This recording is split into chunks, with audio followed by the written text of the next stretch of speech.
lagi di Rian Ginung Channel. Pada pagi hari ini saya mau mengecek kesehatan ikan-ikan saya karena tadi malam waktu saya ngasih makan susuinya di perut sebelah kirinya sepertinya ada yang bengkak. Nggak tahu itu nanti sisiknya mau lepas atau emang dia buka. Nanti saya cek sekalian. Dan saya mau memberikan tips untuk teman-teman kalian kalau membeli ikan lokal itu yang bagus seperti apa ya. Pada dasarnya kolam saya ini 70%-nya itu dari produk ikan lokal made in Indonesia ya. Jadi bridger Indonesia sekarang tuh udah bagus-bagus, cuman kitanya saja yang harus pinter-pinter untuk melihat ikan tersebut prospek nggak untuk kita pelihara jangka panjang ya. Oke, bisa dilihat ikannya dulu. Nanti saya akan ngambil beberapa sampel ikan lokal saya. Nah, oke guys, ini ikan susui saya yang pertama. Jadi ini lokal, dulu ngambilnya dari Pluto Koi ya, Jakarta Tangerang itu. Ini produk lokal, pernah juara juga di salah satu show di Indonesia. Nah, kalau ikan susui ini pertama yang harus kalian lihat itu posisi kepalanya sini. Itu seharusnya tidak ada bocor merahnya ini ada bocornya dikit. Itu kalau semakin putih dan semakin mulus itu bagus.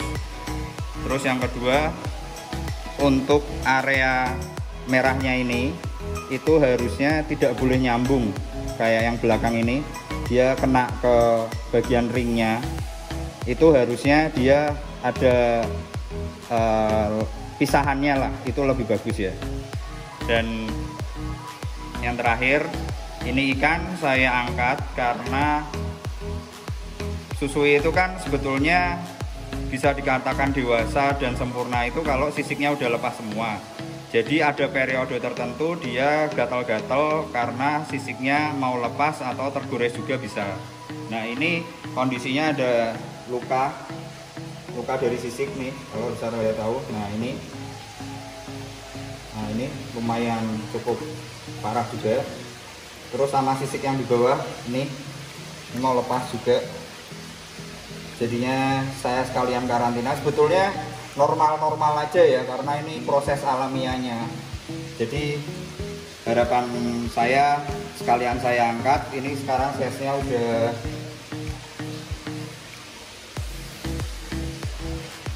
60 cm. Udah lumayan untuk produk lokal. Ini harusnya bercak-bercak hitamnya ini kalau susui yang bagus itu pun juga lebih polos, nggak ada berkas-berkas hitam-hitamnya. Nah, ini aslinya bekas luka sisik karena mungkin sisinya gede, jadi dia ngangkat sampai sekulit-kulitnya.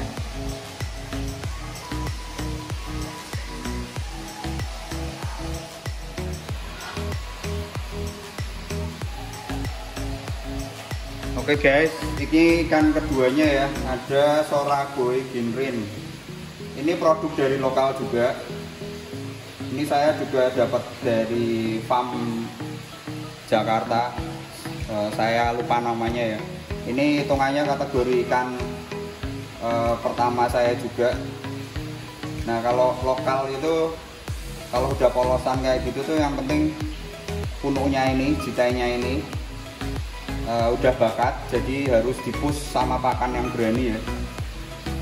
Terus kalau ginrin itu menurut saya kalau ini ginrinnya kurang padat, harus sampai setengah badan. Ini paling seperempat badan, dan yang depan-depan sini juga nggak sesempurna itu, yang belakang sini juga nggak ada. Ini Soragoy Ginrin, produk made in Indonesia. Panjangnya sekarang sudah ya sekitar 55 BU ya, 50 cm, 55 cm, sekitar segitu.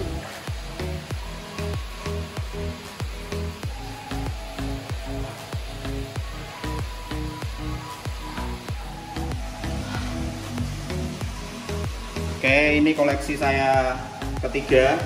Ada soa, ini jantan. Ini produknya farm Wongkoi Blitar.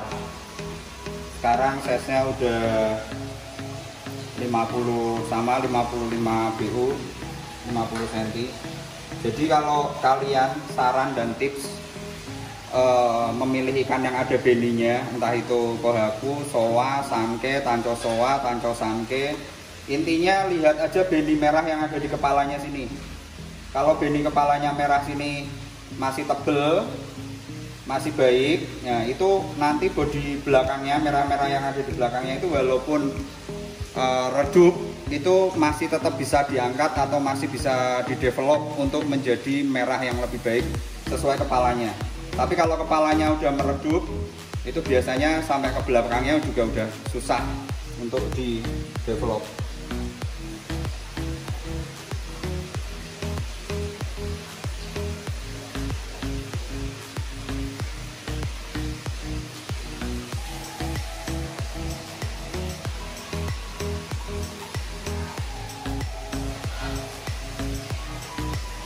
Oke, ini ikan keempat ya.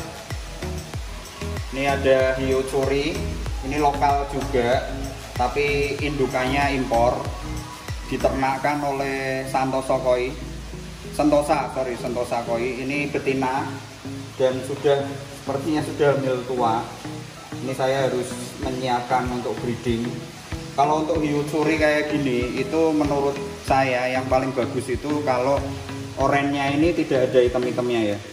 Semakin dia bersih semakin bagus dan suminya itu bisa nyambung. Nah ini juga masih belum keluar juga. Ini tingkat makannya tinggi banget. Ini baru di tempat saya itu kurang lebih 8 bulan ya. Ini sekarang udah size sama 55 BU 55 cm dan ini udah layak menjadi indukan. Semoga saja nanti bisa belajar breeding ya. Ini dari Aguan Sinoda.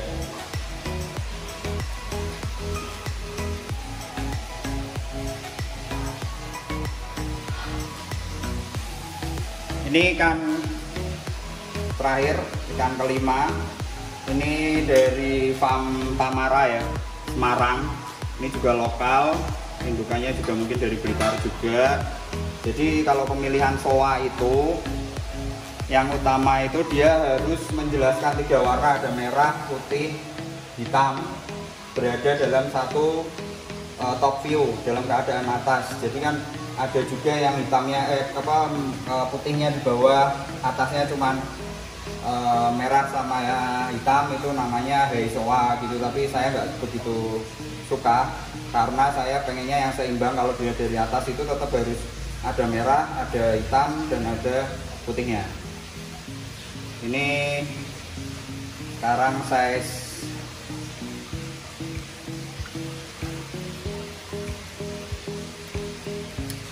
sekitar 50 BU ya, 49 atau 48 ini.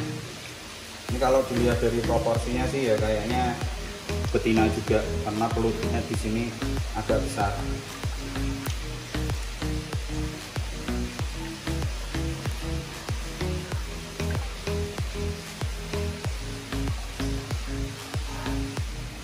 Oke, itu tadi beberapa koleksi ikan lokal saya. Jadi bagi teman-teman semua jangan salah, koleksi saya itu hampir 70% itu dari produk lokal dari Indonesia.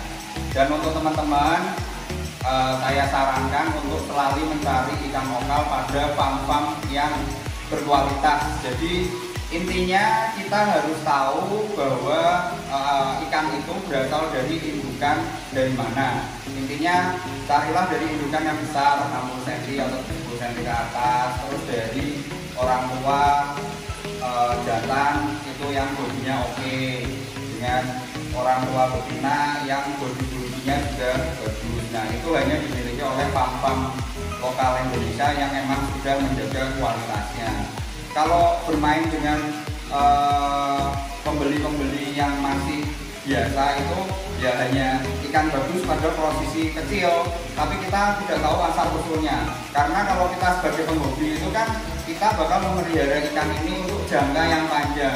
Jadi kita udah beli banyak nih, habis 2 juta untuk 10 atau 15 ekor dengan ukuran 20 cm, 30 cm. Mendingan kita nyari yang brand lokal atau dari farm yang berkualitas untuk dapat 1 atau 2 ekor, tapi jelas kualitasnya.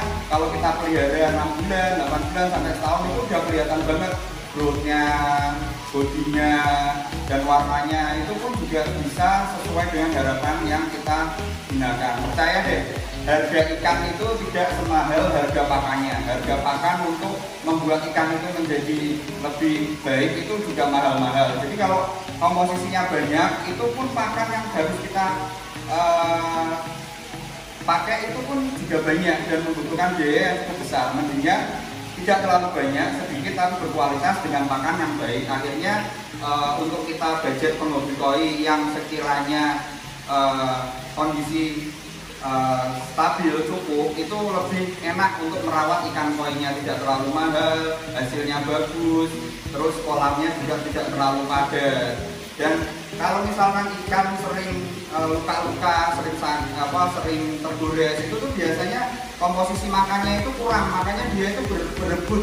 Jadi dengan saya size 50 cm ke atas seperti ini rata-rata, itu proporsi saya itu makannya itu juga harus banyak, karena yang saya khawatirkan dia berebut terus. Sekali ada yang kasih makan langsung kayak gitu, karena dia takut tidak dapat jatah makan. Makanya bagi penghobi yang sudah senior itu makannya itu sampai banyak banget dan nggak dimakan dalam waktu habis 5 atau 3 menit itu ya nggak apa-apa, karena dia mengkondisikan agar semuanya dapat pakan. Jadi yang berani makannya yang terakhir-terakhir itu tetap juga dapat pakan. Tapi jangan lupa selalu sesuaikan dengan kekuatan filternya, karena dari hasil pakan yang banyak itu amoniaknya itu juga banyak dan pengolahan filternya juga harus maksimal. Oke, itu saja video kali ini yang bisa saya saksikan. Untuk lokal atau impor bagi saya sama aja, yang penting cara kita untuk memilih kualitas yang baik dan perawatan yang bagus. Semoga koinnya tetap sehat-sehat dan tetap